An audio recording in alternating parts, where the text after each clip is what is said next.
Hey everyone, welcome to the LIBERcast, and I'm happy to have Cory with me tonight talking about something that is never talked enough. It's never told enough. You know, slavery and what it means. And we have.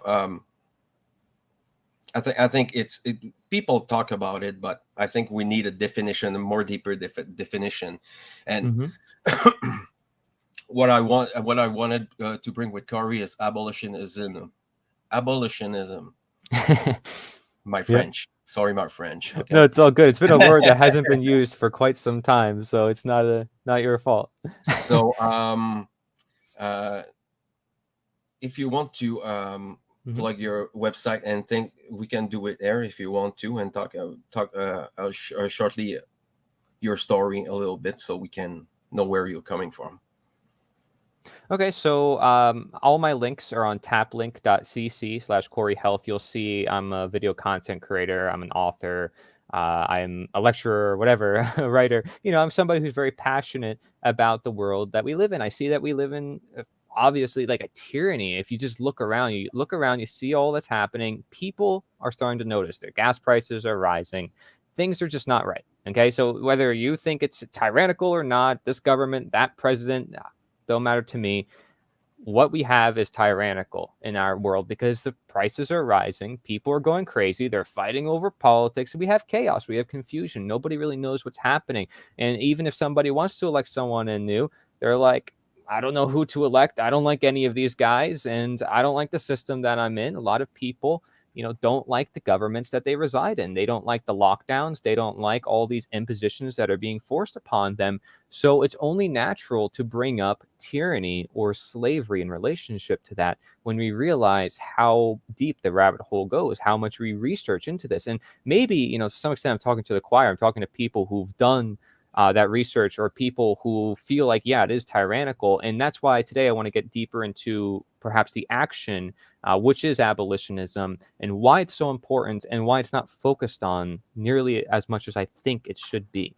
And there's a lot of things that I can particularly comment on that isn't really talked about. But abolitionism is a movement that started particularly in the 1800s. And, I'm somebody just bringing that back. I call myself a modern abolitionist. That's the only title I like to use nowadays. I could go through the other list of titles, but like, hey, I'm just a human being. Like I said, I'm just sharing my heart, my passion, and my story, how I got to where I am. It. I think everybody has like a unique story. Some people get there through experience, like hardship, a lot of problems that help them find a solution and find a purpose, which I think is great because that tells you, there's more to life than those dark corners of the room that you find yourself in. Like people are, the world gets to their heads. They start doing drugs and all sorts of things, and I could relate to them in the sense that it's like, hey, yeah, the world is pretty bad. I can see why people would resort to those things. Do they have to? Well, that's a different story. But like, my gosh. And perhaps certain drugs and certain medications are causing some of these problems. Perhaps the media is creating more fear in people's minds. Perhaps the independent media is contributing to that by putting fear in people's minds or saying, oh, you need to get prepared. Oh, there's going to be a collapse. Oh, there's going to be, and it will add on to anybody. It doesn't matter if it's somebody who's a researcher or somebody who's not. They're going to feel that energy. That energy is going to be felt. And I think what is ultimately necessary is that people realize the root cause of the problem. They try to find that with knowledge, with insight, with patience. They're not trapped in fear where they can't take in knowledge. They're trapped in love, which isn't a trap. It's expanding. It's not contracting. It expands. It says, hey, I'm willing to take in new information. I'm willing to be conscious and look to see and find what are those answers? What is that purpose? So when you're in that dark corner, you see some light, and that light, shines. It's bright. You're in a dark cavern, and that one little light is like, wow, now I can actually see something. You walk closer to that light. You find that light. You bring that light to others. It helps you escape the cavern.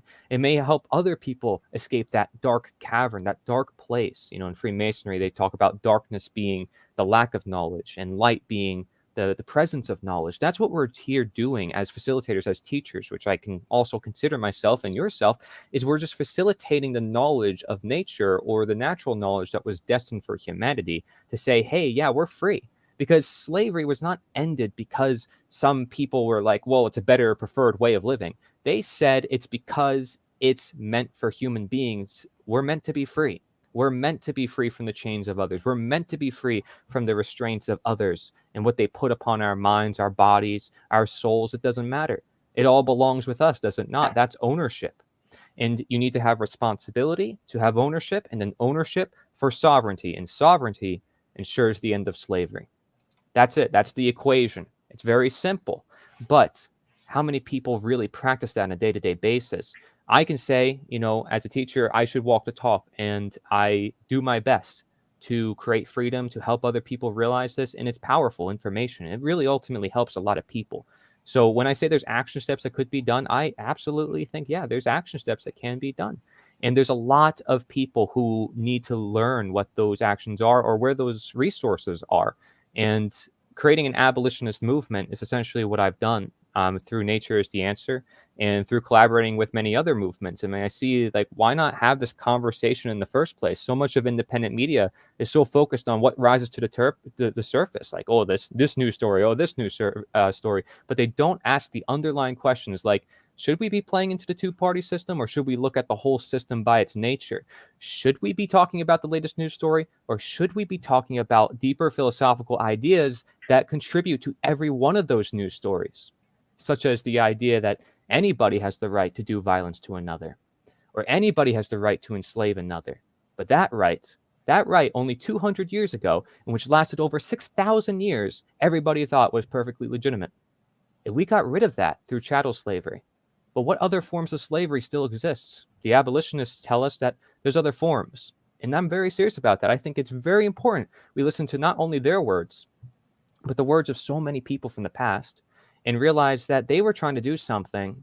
Now, how do we get that out? We have mass information, we have mass technology. It should be easier now to get this information to people. So that's what we're trying to do. And that's my introduction, is because that's what I'm doing online. That's why I put myself out there, because I have a moral obligation to share it with others. There's people in the past who did way greater work than me. Man, it's like, you look at them, it's like, how they have all the time to do this and this and that?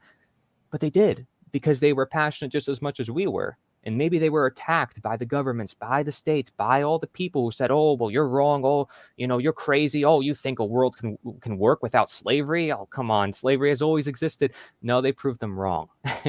And I think, I just want to yeah, add to what you're saying.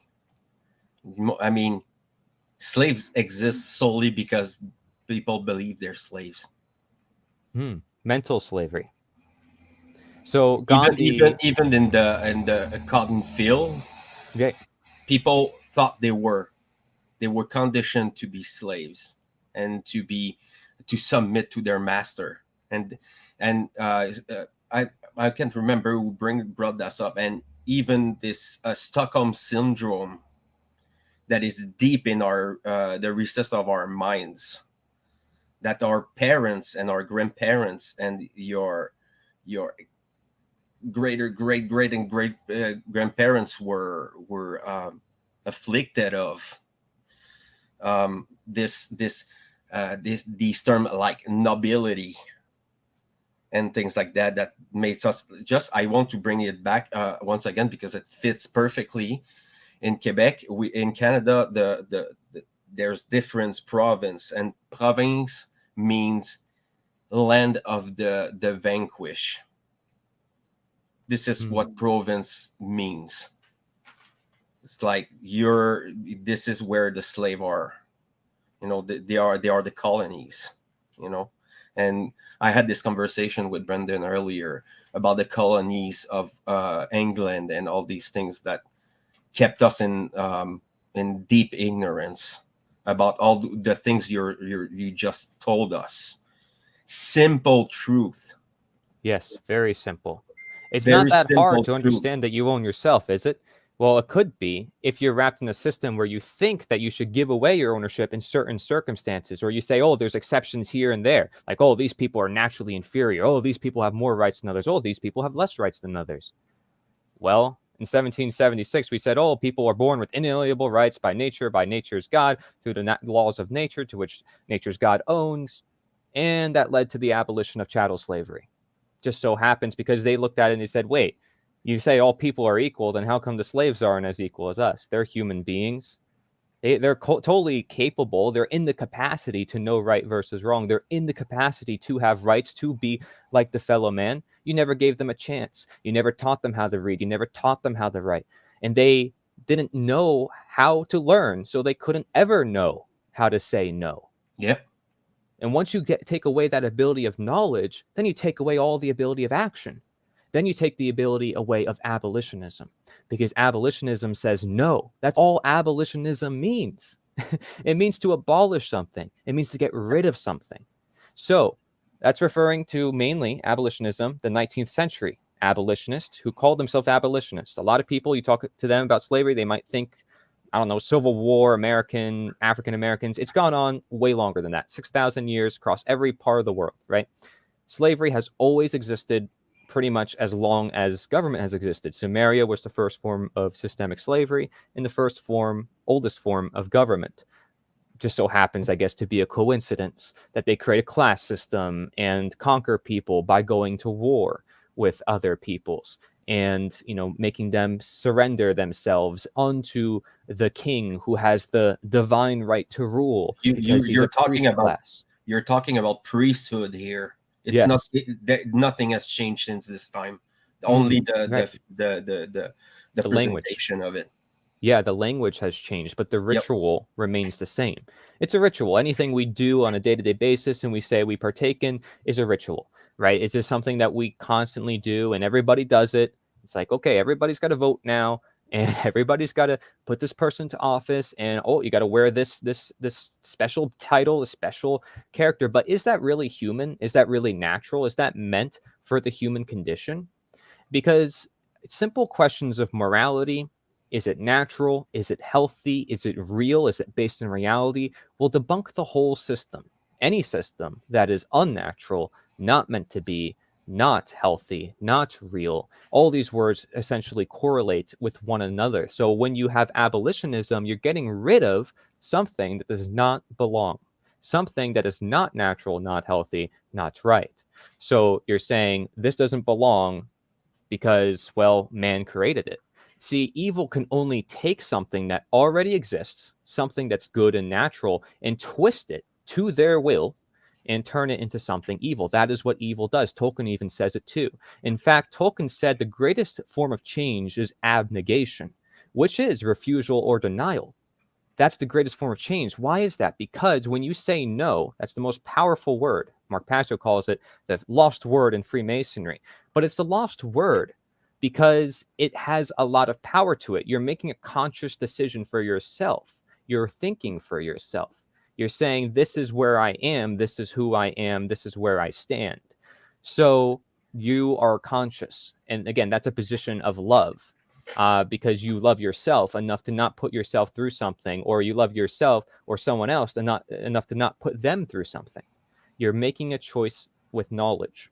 And again, the slaves were not taught how to read or write, and they didn't have any responsibilities. Life was easy, but it wasn't natural for them to have. They weren't having necessarily fun in the process. If they disobeyed, oh, you get whipped, disobey. Oh, well, you have to make sure you have a receipt, a permission to go here to there. Do you want to live in a world like that? Because we're increasingly living in a world today where people have to get permission to move, to own something, to go place to place. That's exactly what the slaves had to do in the 1800s, but people are Yep. not going to recognize that, even as simple as that is. And then even to permit that, because then it's going to keep growing and more people are going to think that's permissible. If any violence is permissible, you say, well, violence to one person is violence to everyone.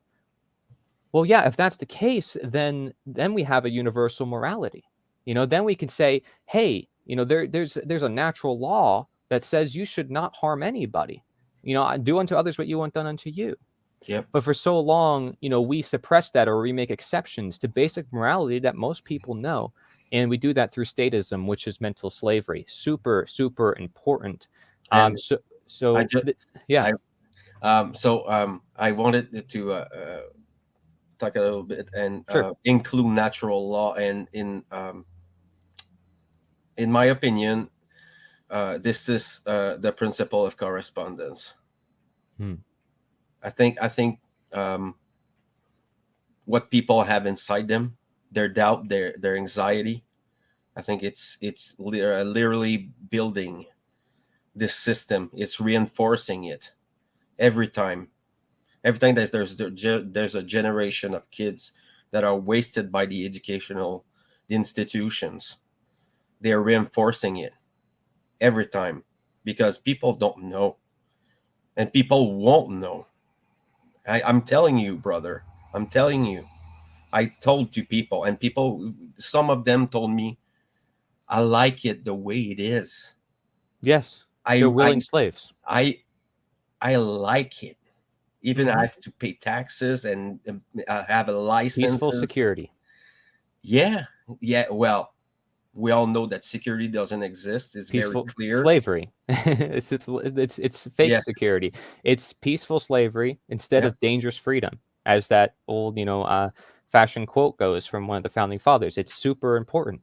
If yeah, people are willing to give away their ownership, say, "Oh, you be responsible for only something I can be responsible for," just for they can have their little security, their little safety, their false sense of it, because now they're giving it away. That person could abuse them. That person could do all sorts of things to them, and people learn from that. People learn over time. It's like, wait, I just gave away my life. I just signed away my life. Oh no, what did I do?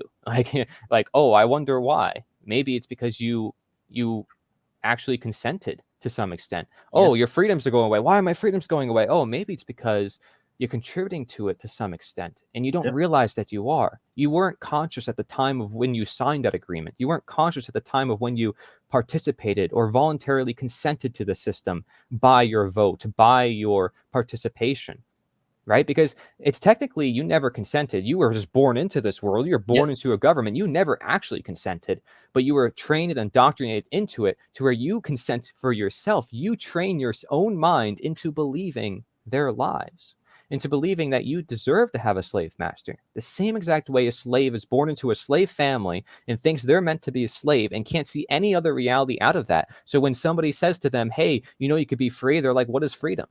What is that?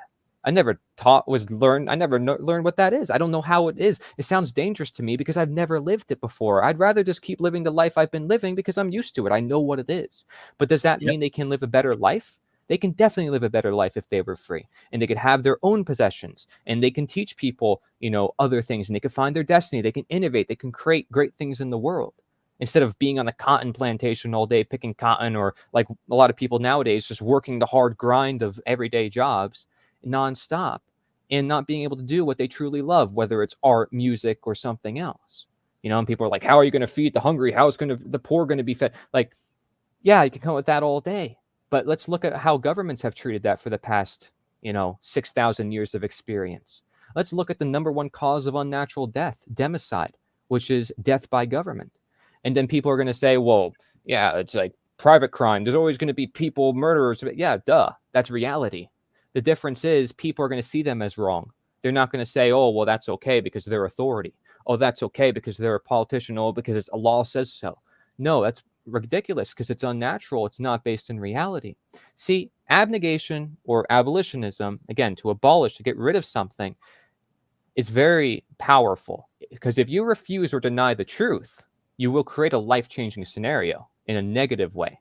But if you refuse or deny the lies, or the superstitions, you will create a life changing scenario in a positive way. So it's dependent upon what you actually don't want in your life. Who you accept into your life is, well, going to influence your health, right? And how you go about in your life. Are you going to invite people into your life that you don't really like, that people that you don't really know? Because all these politicians, I bet most people don't know them actually. They think they know them. They watch some political speeches and they say some things that speak to their hearts. They don't know them. These are foreign people. And they're also working for foreign corporations nonetheless. They don't represent your interest. Only you can represent your own interest. Your yeah, voice is not your vote. Your voice is your voice. Don't twist the words. Don't twist reality, because that's what they do. They'll say security comes through only government. They'll say freedom comes by order, which only comes by government. They twist the notion that freedom is chaos and it's not order, and that order, essentially through slavery, is what's necessary for freedom. Incredible. That is essentially what they're doing through their systems of control. And it's evident when you break down the definitions, as we have on, and I have on my channel, and you have with a lot of your talks. It is evident as you come to study it. But that's if people put the time into it. I see people on social media and people putting out a lot of videos, a lot of independent media. They're like attacking this group and attacking that group, this country, that country. Oh, this event. Oh, this government did it. Oh, that government did it. You know who actually did it? Order followers, statists, people who are following the orders of some few people who call themselves authorities, proclaim to have a special right that other people don't have. And then those people who give them that power, that's us, we're the ones really to blame, because they're few and we're millions. We're so much compared to these few people, and yet we still give them power. The change could happen rather quickly. And that's what happened in the 1800s. The abolitionists did not want to be seen as crazy. They didn't want to say to the slaves, like, hey, go beat up your master, go free yourself, or, oh, we're going to help give you arms so you can escape your master. They didn't want to promote violence because they didn't want to be seen as violent. In fact, a lot of them were pacifists. They wanted to educate people, which is a very good idea. But that being said, once they realized that the slaves had to free themselves with firearms or with self-defense, they were like, man, that was an act of courage. We can't say that's bad. I mean, he freed himself. Like, what are we going to say that's bad? And then that made a demonstration to the whole world to see, like, wait, they're capable of freeing themselves. They're capable of showing that they're free. I mean, what else are they capable of? Are they chaotic because they killed their slave master? No, they're meant to be free. They realized that. They learned that. That's a powerful step of consciousness. And you can't take away that energy once it's seen. Because right now there's a lot of, I told you the Common Law Assembly is working on things to try to free people. That's a powerful energy. You can't take that out when people realize how important that is. The natural law community, what we're doing with educating people, it's powerful information. Anybody who looks into it, once you get onto it and you start understanding what we're talking about, it's like, this is more powerful than any independent media I've ever seen. I'm a researcher. I've been out there. I've seen everything you could think of, from 9/11 to whatever. And this is only thing that hits at the root is understanding statism, or understanding slavery. Essentially, I don't have to say natural law. I don't have to say statism. It is just slavery, because if you want to be free, what's the opposite of freedom? It's slavery. That's it. End of story. What is slavery? The claim of ownership over somebody else that does not belong to you. It's the same thing as if you want to do violence to someone. Does that person deserve to be violated upon? Do their rights belong to you? Well, if they're not your slave, then don't do violence to them. And are they supposed to be your slave? Is anyone supposed to be your slave? No, only you can own yourself. That is reality. So, like I said, evil twists what is real, what is based in reality. And so abolitionism says get rid of the evil that belongs, because the answers are already here with us. We were born with them. We were given it. Natural law, natural rights, our natural body to heal. All we got to do, add in the good, crowd out the bad. And the bad is just added in. They add poisons to our food supply. They add all this stuff. And people know about it. You can't hide it. The internet has provided so much freedom and innovation and knowledge that it's all out there if people want it at their fingertips. And the censorship is now attacking a lot of people because, well, it keeps people in their slavery even more. It keeps them away from the knowledge that will free them. But people are waking up because they're using the tools. They can't escape this magic of consciousness, this use of willpower to say, I'm going to find out what the truth is. I'm going to find out what is going on in the world. And so that's the human power, is the power of saying, I'm going to find out more. I'm going to find the truth. I'm going to get rid of the evil. A lot of people want to find the truth, but they don't want to get rid of the evil, or they don't know what evil to get rid of. Right? They might do things in their personal life, but at some point in time, human beings need to take their ground, stand their ground, say no. And they need to have a community, people, just one town at least, stand up and say, I'm not going to do this. I'm just going to stay here. I'm going to live my life. I'm not going to do anything, any statist act. I'm just going to live my life. I'm not going to have any false presumptions or claims or corporations get involved with my life. No, they're not talking to me. They're not addressing me. They're addressing my straw man, my name in all capital letters. They're addressing somebody who they think is a slave. And I'm not a slave. I'm a free person. I'm a human being, So if you want to get rid of war, then get rid of the root cause. If you want to get rid of democide, then get rid of the root cause. That's abolitionism. You're abolishing something that doesn't belong. And the root cause is all the same.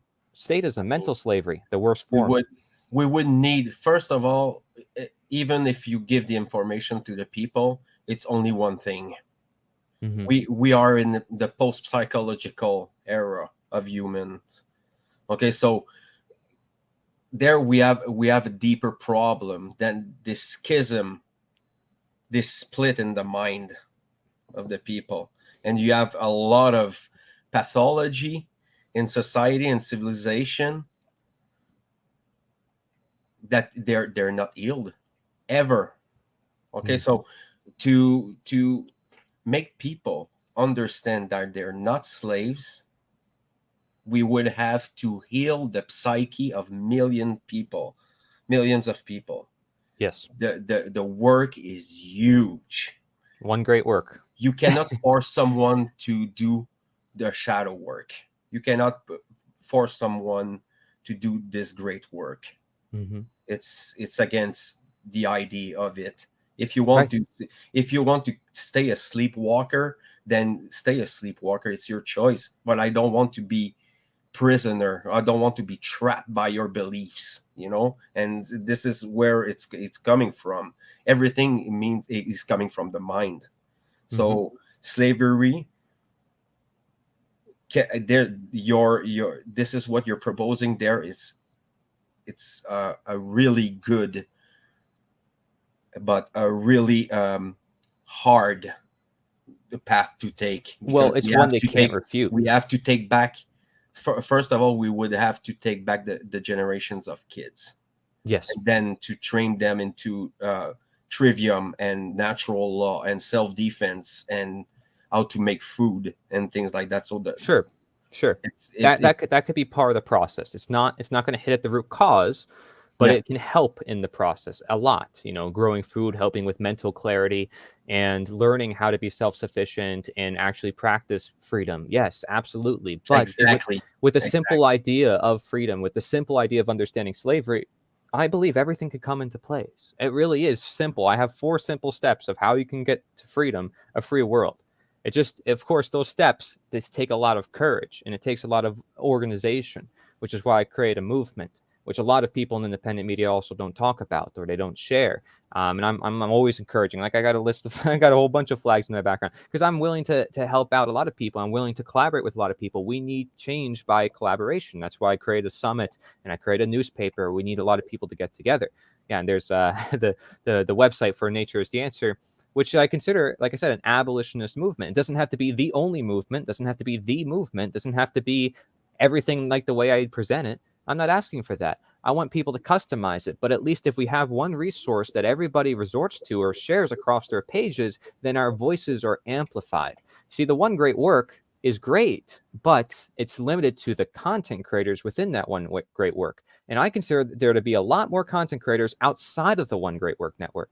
A lot. And they're doing fantastic work.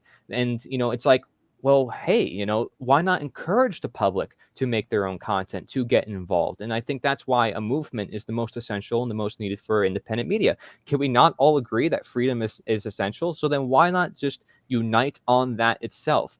And what I found to be the most unifying, the most universal of all things is nature itself. Whether you're talking about natural medicine or natural law or natural rights or natural reality, what is natural is something that promotes nature. What is real is something that promotes reality. What is healthy is something that promotes health. These things go hand in hand. And so, we're not using the system, we're creating our own. We are embracing the natural system that has always been here. Beyond all the illusions and all the things that were put in front of nature to distract us ultimately from nature or from reality, which, our nature, it includes instincts. Yes, it includes our self-preservation, our social Darwin. No, no, no. All of this has been perverted. All of this has been twisted into their systems of control. Once you cut out statism, you cut out the ability for anybody to have power. It does not matter how much people decide to use their instincts, because now you're all automatically encouraging people to be responsible, to take control of their own lives, to use their moral higher brain, consciousness, or conscience, whatever you want to call it, their reason, their intelligence, right? Because that is within our ability as well, not just instinct. And we cannot forget about either one. This all makes us as part of our nature. And so to understand human nature in relation to the nature of our world is to understand that I own this body by my human nature, but in my human nature, it doesn't give me any more special rights than someone else's human nature because they're essentially of the same nature. And the natural world, I'm not nature, I'm not God. So I understand my place. Like I can't decide what everybody's rights are because I'm not God, I'm not nature. But what people in power want to do, or people who want power want to do, is ultimately be nature. Take control of the technology to help achieve their means of, well, world domination, whatever. Sounds like a little kid's dream, like, oh, I want to rule the world, but like it's essentially childish. It's like, hey, people in the real world, real men, we're real human beings. We care about freeing ourselves, being responsible, and taking control of our lives, and having our kids be self-responsible. It's like, hey, kid, do you want to be bullied or do you want to be the bully? The answer is neither. You want to, own yourself. You don't want to be bullied, so you don't want to condone violence, and you don't want to commit the violence. And that is essentially what it is when you understand abolitionism or slavery. Is you're saying, hey, no one deserves to be a slave master, but also no one deserves to be a slave. So do not tread on me, but do not tread on anyone, to add to that flag. Because the problem with that flag is it's an old flag and it doesn't have a website on it. And what I did essentially was take an old model of, a flag, which anybody can create, and just put a website on it because now it leads people somewhere. Imagine the Do Not Tread on Me flag had a website in the corner or somewhere it brought people information. Of course, they didn't have that back then, but imagine it did, and it taught people what freedom was. There'd be a lot more people who understand what it is. But nowadays, we can kind of merge these ideas. Action is one that we have to take as human beings because we created the system so we can tear it down. So it's one that we have to be very creative with, right? I'm not adding anything new into existence. All I'm saying is, here, look at reality, look what already exists. So really, this movement is different from any other I've ever seen. I mean, there's nothing that's going to go over nature as a whole. It's going to look at some aspects like, oh, let's get rid of this, let's get rid of that, but what about the whole, the holistic, right? And so I kind of just made a blueprint essentially for a movement. And again, it doesn't have to be this. It doesn't have to be my way. It doesn't have to be with me. That's another problem with a lot of movements of the past is they focus on one person or a select few group of individuals. Since when is it about the person? A movement is about the ideas. That's why when somebody like Gandhi dies, the whole movement dies. And it's like, wait, what happened? And now India's turned into super corruption again because nobody carried the ideas that Gandhi had with them into saying, okay, well, we still have to be the teachers, the arbiters to deliver that information out to everybody and continue it through the generations. So this flag, and if we can accomplish the 4 steps as I mentioned to abolitionism, is simple enough to say, hey, this is what we're doing. This is where we stand. And the media can see it. The media sees all the attention on this one town that is saying, no, we're not going to do something. And people can see that flag and they see the website in the corner and they go to that website and they can do the same action steps. They can see why those people are doing what they're doing. And then if that's successful and other towns also go on, and even if it isn't successful, it's still successful because people will realize how much their government is tyrannical and how they're willing to use their own people against their own people, supposedly own people. It's not their own people. And they'll see the hypocrisy and data and just right in the front of their lives that the government is willing to take their armed thugs to this town of peaceful people who don't want to pay taxes, who don't want to participate in a status system because they think they're the people. They think they're the government, so they can do what they want with their lives. But no, the government has to step in and say we're in charge, using their sheep, their slaves, to do the bidding for them. To say, well, you need to be under control. Essentially, these police are just turning off their minds, turning off their conscience and saying, yeah, I'm just going to follow orders. It's my job. It's my duty. Oh, these guys are acting unlawful. Oh, they're acting illegally. Not looking at morality, not looking at who's got the right, not looking at what's natural or intended for humanity. And you know what? It might come down to some of that conflict, but you know what? Like I said, the town will win at the end of the day, and people will see that flag, and that flag will last through the generations. People will see why they did what they did, and they will see the information. That information with technology will last forever, and people can see exactly what happened with their own eyes thanks to technology. Technology should be a freeing tool. It's just a tool. It could be used for anything, good or bad. But if we keep allowing power to grow, and we keep allowing statism, then technology will be the most dangerous thing we'll ever see. The second government, I Yes. call it. Yep. This is the government under the government. Yeah, well, it is. It can be even in more than that, depending on how human consciousness is going. According to, of course, my own observations of it, I think it's still in very early stages. I would have liked to see a lot more writers back then talking about the effects of technology, but they couldn't have seen it coming because of how fast it's grew over the past few decades. But I mean, hey, look, we're talking right now through technology. We're getting this message out through technology. It's a powerful thing. And I keep talking about how human beings are powerful. Like, no wonder. Yeah, because we create powerful things too. We have that power to not just be powerful ourselves, but to create something that's powerful because we are powerful. And if we use it, you have to realize that everything that is around you is made with some sort of level of creativity. Somebody had to think of it. Somebody had to come up with the idea and say, wow, we can use this. We can use that. Oh, well, if we do this, we can make that. That's innovation. And I think that's important. That's why I created the movement, because, well, honestly, from a young age, I've always wanted to be an inventor, so to speak. And I realized that people can take my inventions and they can use it for bad purposes. I'm like, I don't know if that's even a good idea. But what if you can make something that can actually help change the world? And so I studied over 100 different books in 1 month of, like, how do you change the world and movements and stuff like that, and looked at the past movements and saw why they succeeded.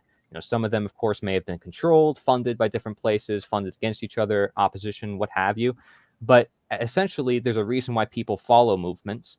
And when they turn political, that's the problem. It's anytime you get the government involved, you always cause a problem. And this would be, to a lot of people, this would start to make sense if you just look at the events in history. Once they get involved, they get their tentacles involved, everything starts to go downhill, even if everybody thinks it's a good idea at first. And that's the thing. They need to sell it to people. They need to sell their model of the world to people, and they need to indoctrinate them. And what's funny is that we're kind of just de-indoctrinizing them. We're not indoctrinating them with anything new. We're like, hey, there's nothing new under the sun. Here's nature. Yeah, you already know what it is. Like, like trees outside, but guess what? There's also your nature, because I'm not asking for people to go outside, go live in the woods, or, be primal and do anything like that. I'm not asking for that.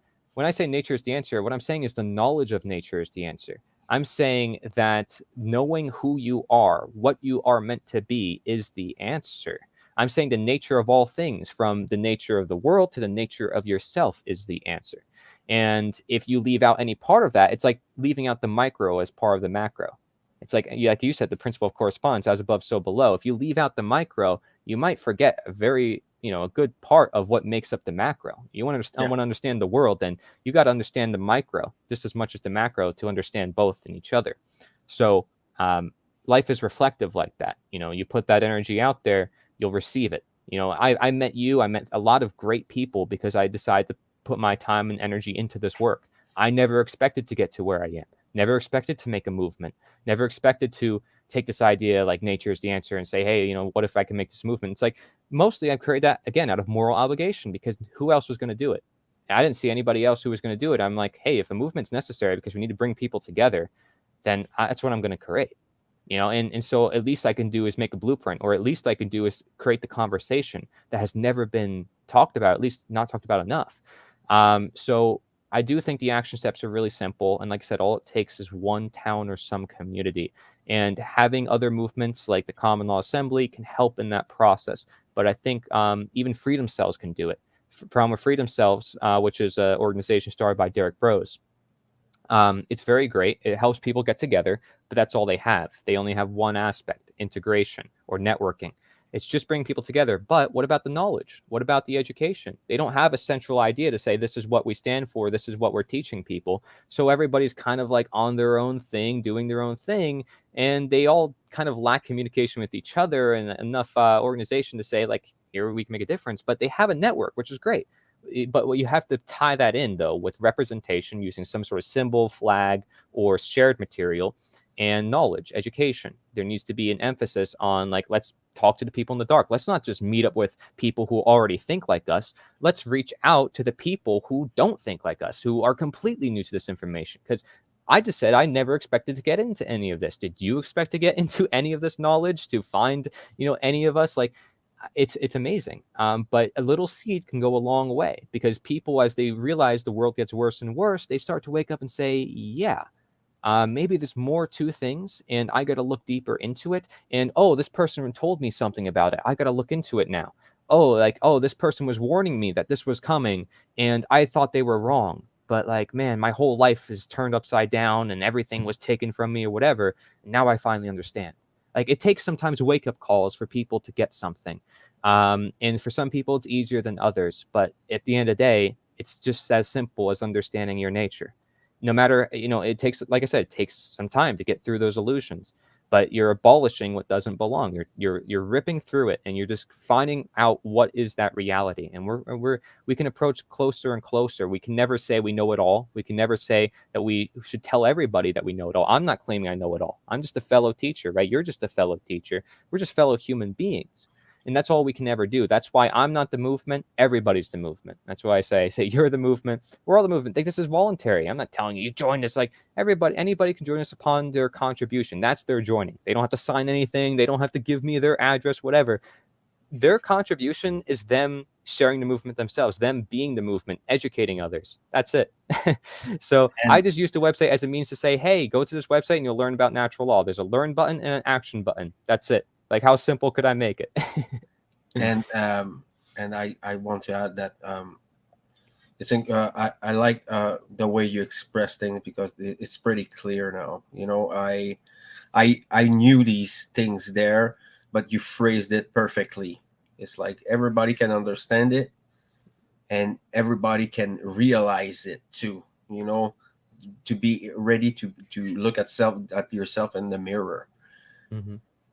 and to face this this hand that are keeping us from moving forward. And I just wanted to add something about you brought up nature, in that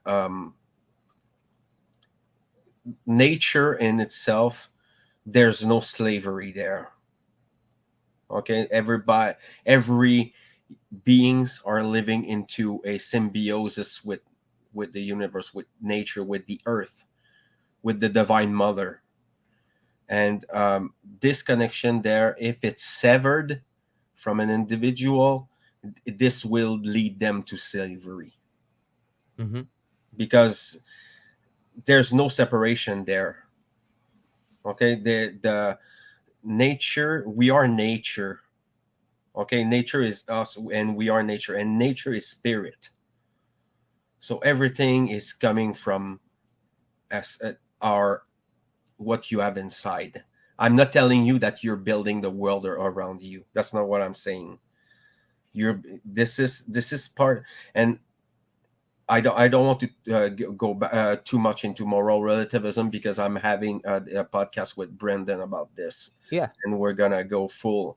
And I Perfect. I always, like, when you were talking, I was it's moral relativism and all these things Mm-hmm. there that I have a huge impact on what you're Yes, doing. it's confusion of nature. It's like essentially saying that knowledge is just unknown, can never be known. Everything is just up in the air. So essentially, truth is up in the air, and humans are just in a perpetual state of confusion. They can never really know anything.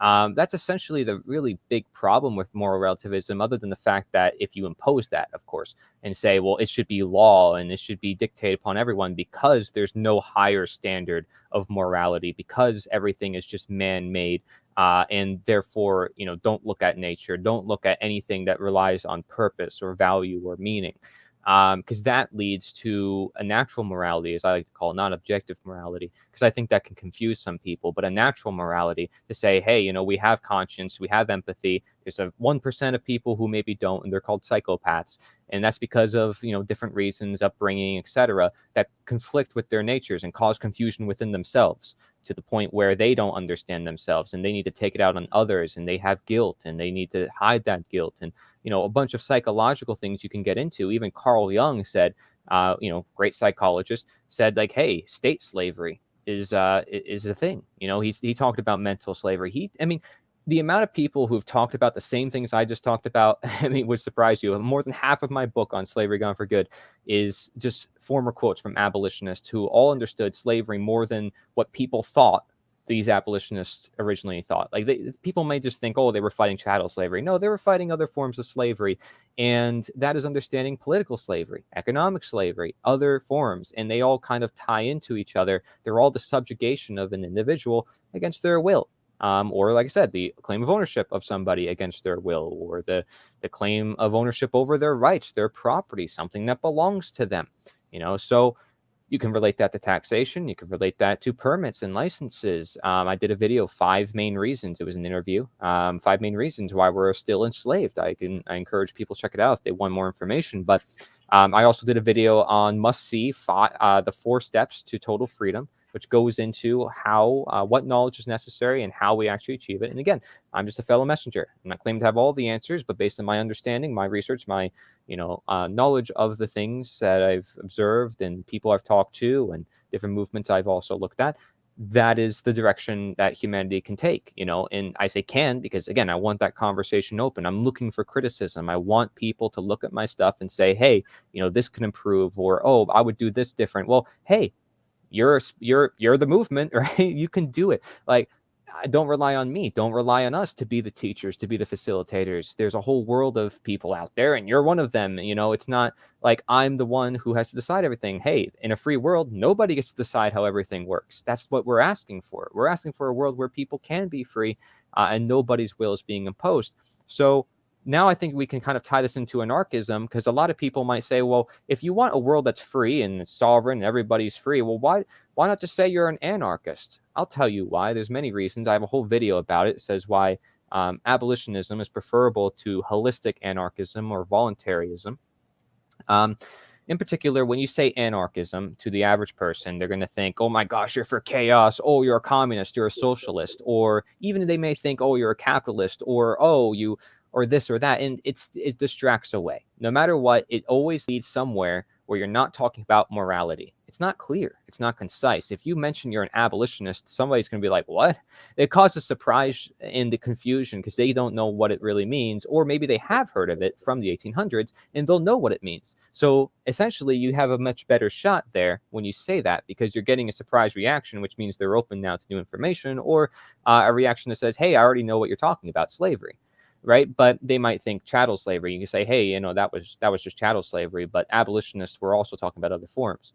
You can, educate them a little bit. But anarchism would take a lot more education to get through and say, hey, you have to break down the word anarchon just means no rulers, not no rules. It's essentially the same thing as saying abolitionist. You're saying there should be no rule. Again, negation, abolish. You're saying no rulers, no slavery. Same deal. No masters, no slaves, no presidents, no ministers. To go through the whole Anarchy list is of terms. denying authority. Yeah, it's the abolitionism of government. That's essentially what anarchy is. In some quotes actually from the past also said directly that. So it's like, I'm not the first one. Even Leo Tolstoy wrote a whole book on it after the abolitionist time, like right after, when he visited America, called The Slavery of Our Times, where he talks about how law creates slavery. And you can't have slavery without law. And Salmon Chase, who was in the law system, says, private force is not enough to create slavery, let alone maintain it. You have Lysander Spooner, who says, well, slavery, the Civil War was just a false pretense to end slavery, just to keep the other forms of slavery that was already present. Like, I'm not twisting their words. There's a lot of people who use the word abolitionism for like veganism or ending the prison system and all this other stuff. And I'm like, you realize that's not what the original abolitionists were doing. I'm like, it's fine with me. I don't care. They're using the same term, but it's like, that's not really abolitionism. So if people want to say I'm twisting their words, I'm holding more true to their words than a lot of other people who are using that term nowadays. And I think it's becoming pretty popular, especially in my community, because people are seeing how effective it is or how simple it is. Like, once you focus on slavery, like I said, all the answers come into place. You ask someone, say, hey, what is slavery? Are they going to say, oh, it's chaining someone up to a wall? It's like, no, it's more than that.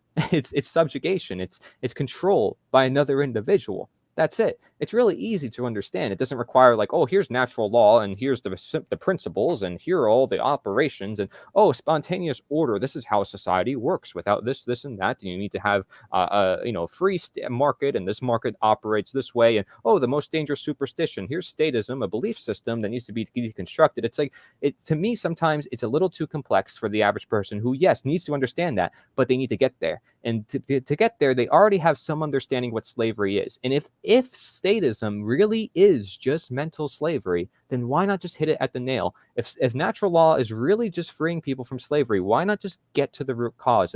If we're all just freeing ourselves from a form of slavery, because the first government was the first form of slavery, because law is what creates slavery, and we understand that's what it is, to say someone has more rights than you, or to claim ownership over your life, or to claim to be an authority over you, if we understand that is what it is, then why not just say that's what it is? Why not just focus on that? And that's why, I have a clip on my channel. Mark Passio says, I'm an abolitionist. I'm like, I didn't expect that to come out of his mouth. And maybe it's because I gave him a copy of my book. I don't know. But he said that. And I'm like, wow, I haven't figured to clip it because he was talking about all sorts of different political spectrums. And he's like, I'm an anarchist. You know what? I'm actually an abolitionist. I'm like, it's kind of That makes sense. Yeah. Totally. Yeah. And it's because I'm kind of using that as a means to just bridge the ideas. Like I said, I'm not twisting their words. And it's something that says an action. It's not an ideology. When people think anarchism, this is the other point. They don't just think chaos and perceive of it wrongly at first. They also think of it as an ideology. Abolitionism is not an ideology. It's an action. It's saying, I want to abolish something. So you're not identifying as anything. I'm not identifying as an abolitionist. Like, what does that mean? I'm a no person? Like what? Like, it's like, it doesn't really make sense. Like if I say I'm an anarchist, it's like essentially I'm promoting nature. I'm promoting the natural world, the free state of human beings if they're meant to be free. So I'm essentially just promoting nature as well. But like abolitionism says, this is the action that needs to be done. You need to abolish slaves from slavery, or abolish the systems that create the slaves, or allow any slavery or any violence or any coercion or any theft. It's all forms of slavery. It's all forms of theft. It's all forms of rights being violated. It's all forms of violating ownership. So if you can connect all these ideas because they're all related, it's really simple to understand right versus wrong. And that's why moral relativism falls apart, because slavery you can consent to. You can consent to slavery. You can be a voluntary slave, but that does not mean that slavery is right. Just because it's consensual, it does not mean it's meant for a human being. It's not because slavery is running for 1,000 years that it's right. Yeah, just because everybody did it, just because you're born into it. Yeah, exactly. And the abolitionists, a lot of people don't know this. A lot of them did not participate in the systems of politics to get change, because they knew the government was what created slavery and allowed it, and they're like not letting the slave masters, they don't want the slave masters to free their slaves. The slave masters essentially own their own little local governments over their slaves. Like they're like local governments, every slave master, and there was a lot of them over every plantation. So you had like essentially small local governments, kind of like what all the minarchists and all the libertarians want nowadays, right? But again, it's something that it's like, okay, so you choose a new master, you choose a new plantation, but you're still a slave. No matter what, you're still a slave. It's still slavery. No matter if you choose a new slave master, if you decide, oh, well, this guy treats me better, or this guy treats me worse. Why should these guys be treating you like that in the first place? They shouldn't even have that power. It's kind of scary to think somebody has the power to do violence to me at any time. Doesn't that sound pretty scary to you? To give anyone that ability to say, hey, they can at any time, at any moment, take you out of your house, bring you to a cell at any moment, force you to get vaccinated at any moment, because they decide and they write it on a fancy piece of paper, and people are stupid enough to obey those orders and say, yeah, well, I'm just doing my job. I'm doing my duty. And if I don't, I can't feed my kids. It's like ego. It's like, don't care about morals. That's moral relativism. Again, it's just really a disregard for morality. It's not even moral relativism that's the problem. It's just the disregard for morality. It's just the exceptions to basic morality. I think that is a way better way to look at it, because moral relativism and objective morality can cause a lot of confusion. And it's just easier to just talk about general basic morality. Everybody generally knows violence is wrong. Slavery is wrong. But like if you tell them 200 years ago, everybody thought slavery was right. And it's like, well, how did we know that? Again, it's because how do we know that it's wrong now? It's because we evolved morally, consciously. We recognize like these are just human beings. So can't we do the same thing with cops? Can't we say like, hey, beyond their uniforms, beyond their badges, beyond these politicians and their uniforms and their titles, they're just human beings. So why should they treat us in a way that we can't treat them? Like, why can they tax us and we can't tax them? How come they can do things that if we did would be seen as criminal and bad, but if they do, it seems as legitimate and right and necessary and dutiful and very, patriotic, the terms they use to legitimize their slavery. So I want to play the devil's advocate there for a moment. Sure. What if abolitionism has been made by the same people who are the enslavers? Good point. What about controlled opposition? Good point. So it's a movement of the past. It definitely could be used by the enslavers. I said a quote before that, some of the abolitionists were against a war. They were against the idea of the government using like this whole notion of, wow, we're free now. Oh, we freed the slaves. We're great. We're moral. Our society is free now, as a way to say to the public that they're not enslaved in other means. You see what I mean? They create a picture in the minds of the people after the Civil War that, oh, we ended slavery, we're the moral government, we're the North, we ended the horrors of this horrible institution, and now we are free, they can live among us. And now they start adding taxation, they start adding all these things without telling people, they start all these agreements, Black's Law Dictionary, changing all these terms, and people don't know about it because they were still under a government. So they were still technically under slavery, because I'm saying all government is slavery. So some of the abolitionists knew this, yes, and other abolitionists may have fell for it, sure.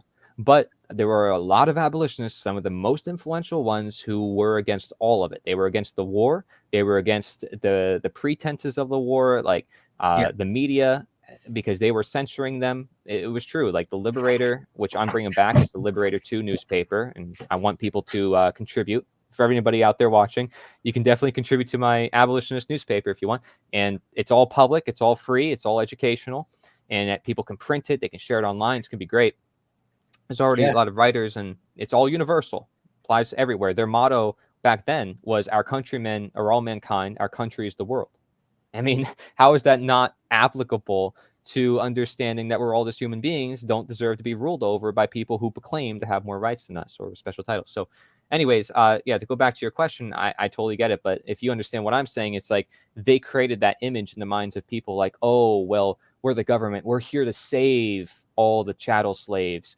We're here to step in and act as the moral victors, to act as the people who really care about our people.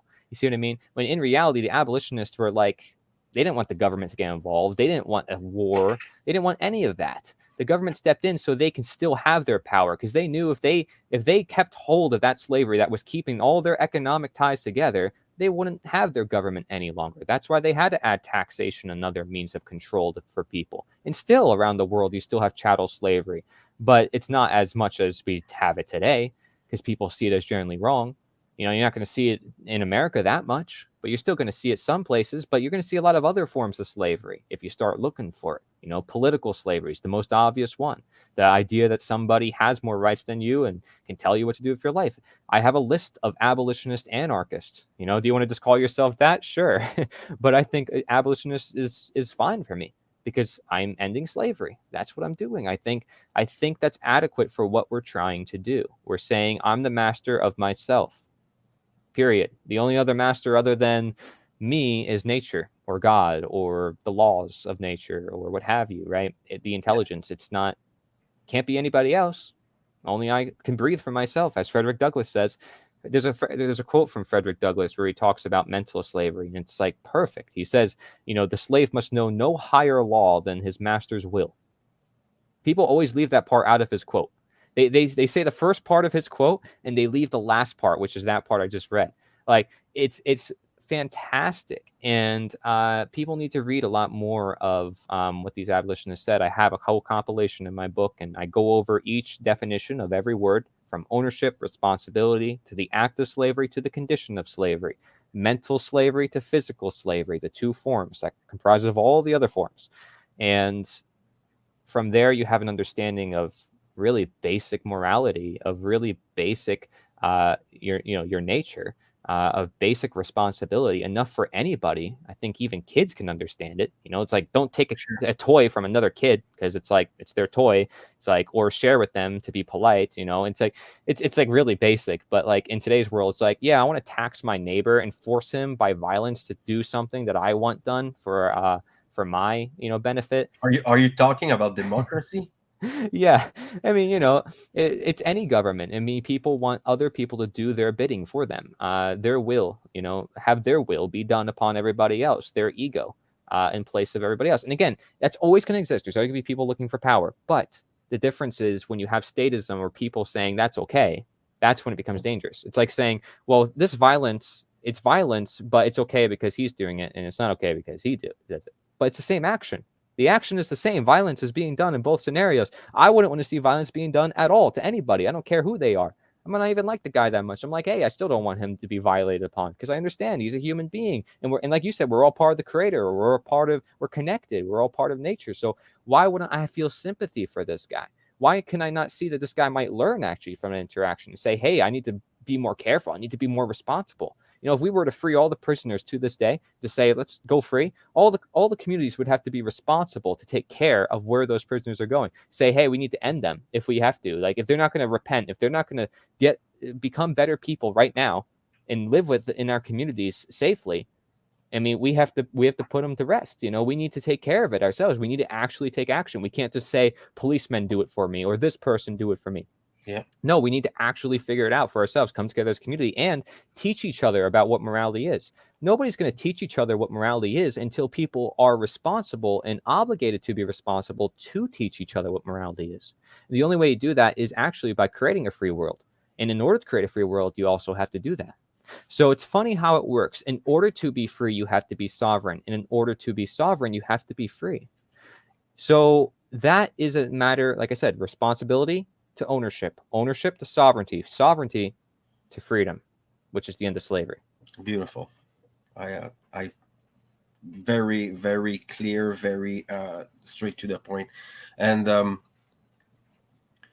would you agree that slavery, the modern slavery, has been perfected? When you don't need shackles anymore. Right. You can convince people through the political process that what you're doing is legitimate, and people are there to applaud you.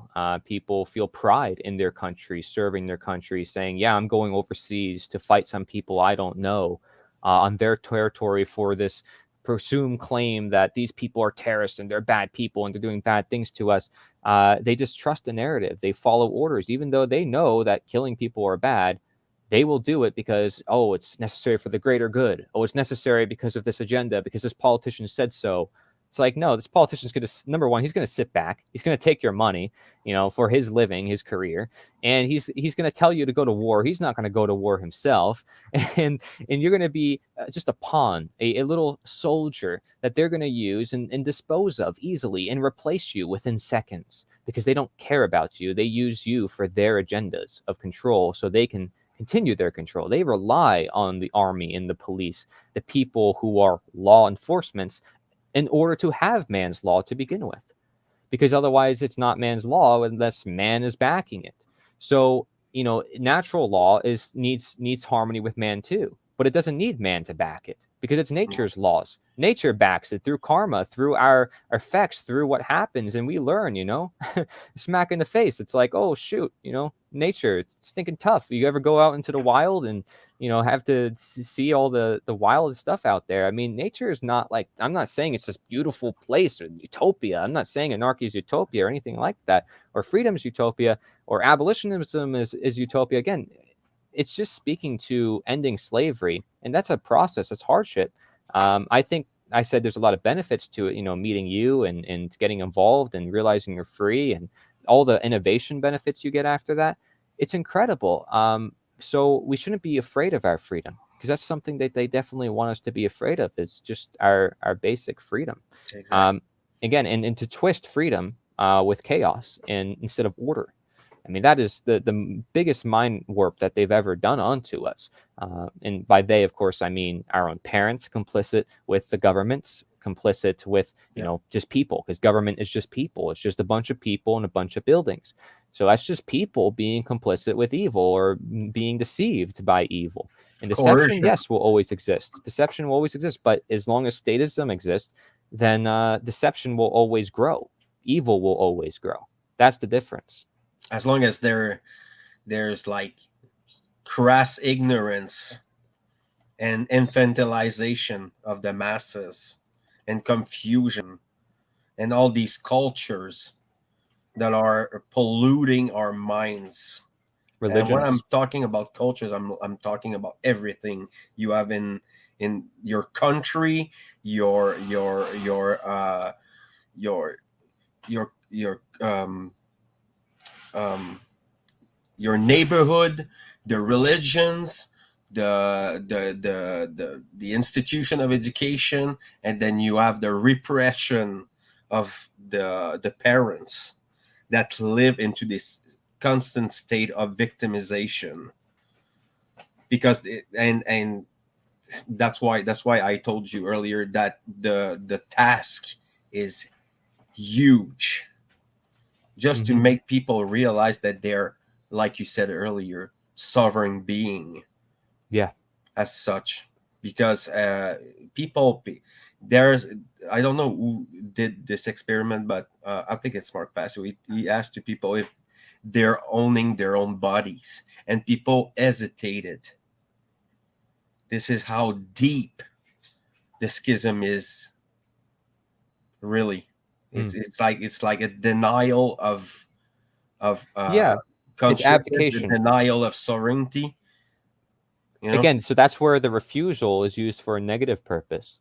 yeah, Abolition of the truth, abolition of nature. And it's just like funny because you can say, oh, well, I'm a slave to nature. Then it's like, you're not really slaved at all, because slavery is a man-made condition. You can say you're a slave to nature, but you can't escape that. You can escape slavery from man. Another thing to mention is that, voluntarism is, another form of anarchism. Again, it's an ideology I don't think is as effective as abolitionism. And people like to focus on economics, and they get wrapped in economics all day long with communism, capitalism, and it just distracts from morality. It distracts from slavery. They forget about it. They ask about, all these complicated economic stuff, and then all of a sudden it's like they lose a hold of why they're actually doing what they're doing. It's because of some sort of right, of some sort of righteous cause, purpose, intention, value, meaning. But people rather look at the technical, detailed, scientific way of things. Oh, because you can't prove meaning and value and purpose through science. You can't prove empathy through science. Yeah, because guess what? That's what makes us human. Some things are so human and so natural that you're not supposed to prove it through science and materialism and through your fancy materialist, experiments and oh, this book proves this and this book, oh, according to my research, and oh, if you can't prove that, where's your scientific paper? Like, I'm asking if you have a conscience. Okay, that is developed reason that you get by experience, by hurt, by getting harmed yourself, by not wanting to see other people harmed themselves. That's something that everybody has. Some people suppress it. They're called psychopaths. Some people hide it. Some people, they do all sorts of things with it. And our society is reflective to those psychopaths who are running our oh lives. yes, And that's why people feel like they don't own themselves, or feel like morality doesn't matter, and feel like all these topics are just useless. So don't mistake it. There's a reason why the philosopher Aristotle himself has been undermined in our current education system, because he was talking about value and purpose and meaning, and they took that out. They started talking about all these other philosophers, and they got into their heads and said, Aristotle's wrong. Aristotle, he's wrong. Yeah, purpose, you can't prove that. Oh, that's bias. So how about the humanity? How about there is a purpose we're trying to achieve? Otherwise, there's no purpose of evolving, of making ourselves better, of saying that we are trying to achieve something in this life. And then you wonder why so many kids nowadays are depressed and have all these mental ailments. And, I've had to deal with that in school with other people. And it's like, really? but I think it's part of the reason why I have a family structure. I don't like to talk about it that much, but like I was raised in a family, like a full family, always together all the time, and I think that formed a lot of my morality. It helped form who I am, my reason. Hmm. And when you don't have those basic fundamentals, there's a reason why your reason is probably not that reasonable, or you lack empathy, you lack conscience, or might have confusion as to what that is, because you got to find it. And I'm not saying that you can't find it, or that just because you didn't have a upbringing that you can't find it, or that because I'm better than you because I have it. No, I'm saying that there is a natural need to have your parents with you because they're your parents. They made you and they're supposed to support you in what you're doing and be there. And some people feel like, oh man, my parents won't support me. Oh, they're not there with me. And, I don't talk to them that often. I mean, that's a sign of a world that is also more detached from nature. Because look at Yes. any tribe in nature, they're not going to leave their families for a second. It's like they understand they're spiritual people, and they understand like the simple importance of family, which is like very basic. It's not all that complex. It's just respecting your family, and I know kids, you have kids and stuff like that, and that teaches you life lessons too. So even if you don't have like a family background, once you get married or once you find love, I mean, of course, that's going to help you too. I feel like in a lot of ways. Every Yeah. life is a lesson. Everything you can learn from. That's if you are willing to learn from it. If you're patient enough and willing to go through that experience, that journey. And Um, I just wanted to get onto that, and we're talking about truth here. Okay, so the thing is uh, we have to align with truth, and I'm never gonna say it enough. Truth is fairly simple. Usually, they are in the opposites of one another. They are polar opposites. That's where you get the truth, because there's no gray zones there. Is it slavery or it's not slavery by the definition? Is it truth or is it not truth? People will ask me, what truth? I'm telling them, when you go out and you wake up in the morning and you go out and you see this tree, okay, this is the truth there. You can see the beautiful mountains, the sun, and your family. You have a family, you're close to with them, and that is truth. This is the way that humans are. We have here in Canada, it's so bad that our elderly people are treated like garbage, and it's the most offensive thing that the society can do. Is we are enslaving our enslavers. This is how deep it is. This is how scary it is. And I think you brought us a good understanding, clear understanding of what can we do, and not only describing the prison walls, and yes. can we do about it. I think most people here who understand English will get it easily, because it beautifully worded. I appreciate the work you're doing. You're doing something for um, liberating people in their minds and their bodies. But it start off with desire. Yeah. You have to desire it. You have to desire to, like, confront all these lies that you are made of first. All the cultural things, and the Stockholm syndrome that people have, Hmm. this slave master mentality mindset that Yep. we have inside. And when you do that, this is self-respect, this is self-love, and you're doing not only for you, you're doing for the people around you, because you're gonna shine this beautiful knowledge onto them by your by your actions and your deeds. Because you can talk all day long and preach at the shore, but if you do nothing to prove it, if you don't get into the action, it's worthless. It's all new words. And when Yeah. you're talking about Facebook and we're talking about other social media, yeah, it makes things easy. We have YouTube, you have live feeds and things like that. That is beautiful. But if people don't understand the knowledge, if people don't have the desire, it's not gonna do anything. So it's this is where you're getting, this is where you have with your work, you take the heavy stuff and then you made it lighter for everybody to understand it. And even if I have French people that are gonna listen to this, and it's pretty clear, it's pretty clear. So I hope so. Yeah. I mean, that's why I created the book as well. It's like easy to read. It's very concise and to the point. where is it? I had And this picture, I had this picture up. yeah, and I have it in the background too of my room here, and Where it's can we very get it? small, very simple. Like it's not a very big book on purpose because I made it for teachers and students alike. It's if just if very i simple. want if i want the book, where can I get it? So I have it on Amazon and other platforms as well, and in every format too, pretty much. So you can check it out there. I have a landing page on nita.one/truth.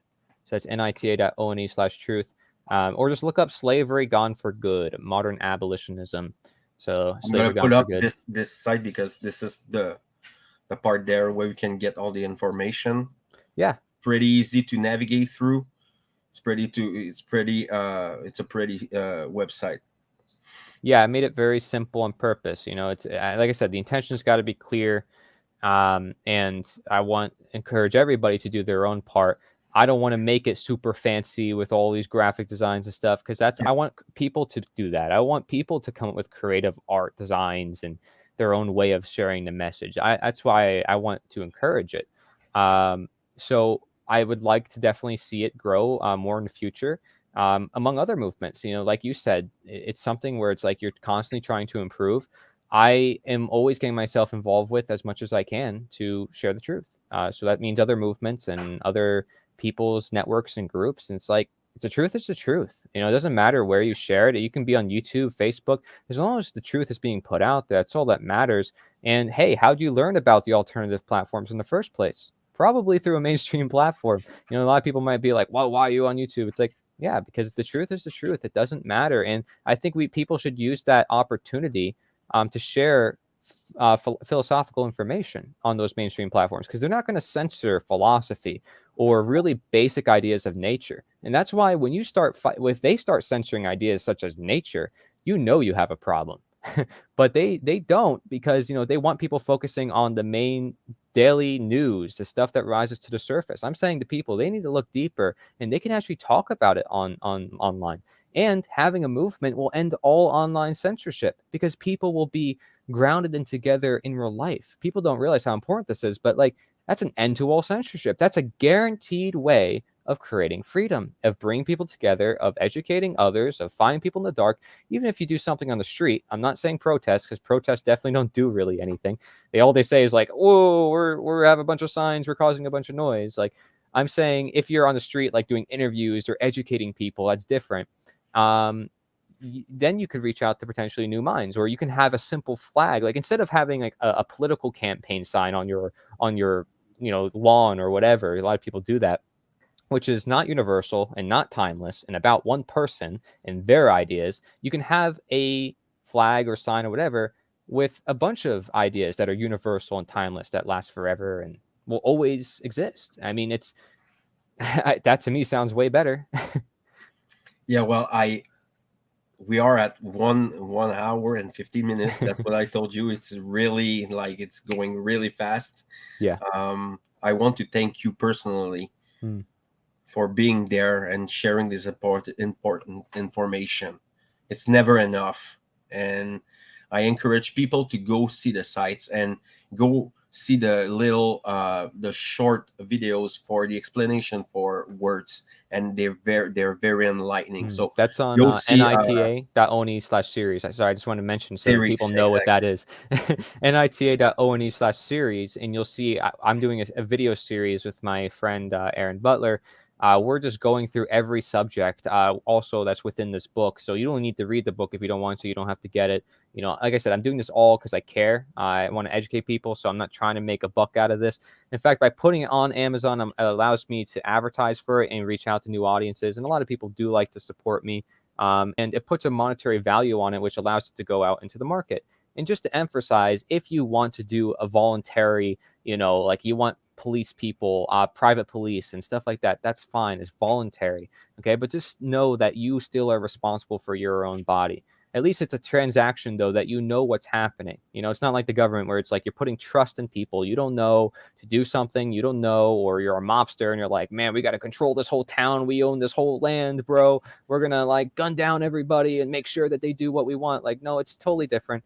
If it's voluntary in the sense that it's also, moral and, people can understand it with their own conscience and their reason.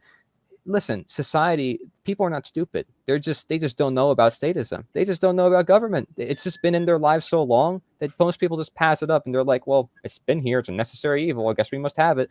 But if you can just integrate these ideas and help teach them, share them, and learn more about them, you'll realize it's really simple at the end of the day. And as time moves forward, humanity can evolve, and you can just teach simple principles to your children. And that goes a long way. They have that for the rest of their life.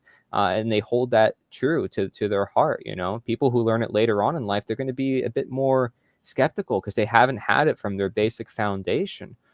So it's very important, yeah, to start with kids and to start anytime, really. It's never too late. And if anybody wants to collaborate, I encourage they reach out to me. I will help anybody do anything content creation wise, because I want to, I want people to be out there. And if they want to be part of the movement and they want special resources, maybe I'll mail you stuff. I don't know. I will actually mail people stickers if you want like stickers for your car or something. I'll do that for free. I don't mind. I'll do anything like that just to help share the word if it helps people out. I'm always looking for opportunities to help people. And like I said, get involved with my summit. Anybody who thinks they're a potential speaker or other people who would be Yes, potential speakers. I know that you're going to be on the summit as well. So I yes, definitely want people to stay tuned for that. And the newspaper, which is going to have the public involvement. Anybody at any time, they can work on an article. They can even stay anonymous if you don't want to expose your identity. And you can submit an article. I'll even make a video based on your article for you and narrate it and everything. It'll be great. So I'm making awesome. making it easy for people to do this work. I want people to do this work because, hey, if you want freedom, you can't just be asking for it or complaining about it. You got to You're right. do it. You got to show it. Like you said, you got to be the change. Action. This is what we need. We need Exactly. more people on the field, man. It's Yes. it's there's not much outside. So this is why the LiberCast exists. This is why Cory's website exists, and the abolitionism, more modern abolitionism. I'm fucked up the word once again. I need to work on that. It's my French side that's going. So It's all good. thank you everyone, and I want to thank you everyone who have listened to it, that got put comment in it. It's on Facebook. It's on Odyssey. It's gonna be on Odyssey maybe tomorrow or something like that. So thank you everyone, and I want to plug too. I'm gonna have this Sunday. I'm gonna have a follow up with Scott Gordon, another podcast, and then Wednesday I'm gonna have Brendan Martin for a conversation about moral relativism and solipsism. So don't miss this. It's gonna be awesome. So All right. have a good evening, everyone. Take care. Bonsoir tout le monde. Thank you, everybody. The LiberCast side.